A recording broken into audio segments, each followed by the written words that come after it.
এদিকে ইবাদত বন্দিগিতে মহিমান্বিত রাত পবিত্র লাইলাতুল কদর পালন করছেন দেশের মুসল্লিরা। বাইতুল মোকাররম জাতীয় মসজিদ সহ রাজধানীর বিভিন্ন মসজিদে মুসল্লিদের বাড়তি ভিড় দেখা যায়।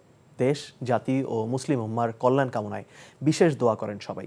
ফরিদ আহমেদ ভুইয়ার ক্যামেরায় আরও জানাচ্ছেন নূর হোসেন।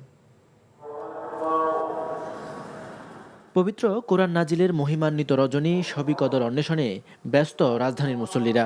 সন্ধ্যার পর থেকে জাতীয় মসজিদ বাইতুল মোকাররমে স্রোত নামে মুসল্লিদের। পরিবারের ক্ষুদে সদস্যদের নিয়ে আল্লাহর রহমতের আশায় মসজিদে হাজির হন তারা। তারাবির নামাজে কোরআন খতম শেষে জাতীয় মসজিদে বিশেষ মোনাজাতে অংশ নেন মুসল্লিরা। নিজেদের অতীত গুনাহের মার্জনা চাওয়ার পাশাপাশি ব্যক্তি ও পারিবারিক জীবনে সুখ ও শান্তির দোয়া করেন সবাই। এই রাতে যেহেতু দোয়া কবুলের মাস, হাজার রাতের শ্রেষ্ঠ একটা রাত, তো এই রাতে আমি আমার পরিবারের জন্য, আমার দাদা দাদির জন্য, নানানির জন্য, আত্মীয় স্বজন, বন্ধু বান্ধব যারা আছে সবার জন্য দোয়া করলাম। আমি বড় হই, আল্লাহ যাতে আমি ভালো মানুষ হতে পারি। আল্লাহর কাছে দোয়া করেছি আমার পরিবারের সকলে যেন সুস্থ থাকে, আমি যেন সুস্থ থাকি, আল্লাহ তাআলা যেন আমার আব্বুর ব্যবসায় বরকত দান করে। এছাড়া আমাদের যেন নেক হায়াত বাড়ায় দেন আল্লাহ তাআলা, জীবনে যত বাধা আসবে ভবিষ্যতে সেগুলো থেকে যেন আল্লাহ তাআলা রক্ষা করে। মসজিদে মসজিদে ঘুরে পবিত্র কোরআন তিলাওয়াত, জিকির আজকারে মশগুল মুসল্লিরা।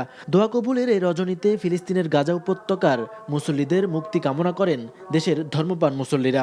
দেশের কল্যাণের জন্য চাচ্ছি দেশ শান্তিময় হোক এবং দেশের এই প্রেক্ষাপট যেন আরও উজ্জ্বল সমৃদ্ধ থাকে, কোনো ধরনের অশান্তি যেন এই দেশে বিরাজ না করে। শবে কদর বা রমজানে আল্লাহ তাআলা যে আনলিমিটেড সওয়াবের সুযোগ করে দিয়েছেন, এটা বান্দার জন্য একটা বিশেষ অনুগ্রহ। নফল ইবাদতের পাশাপাশি প্রিয়জনের কবর জিয়ারতও করছেন অনেকে।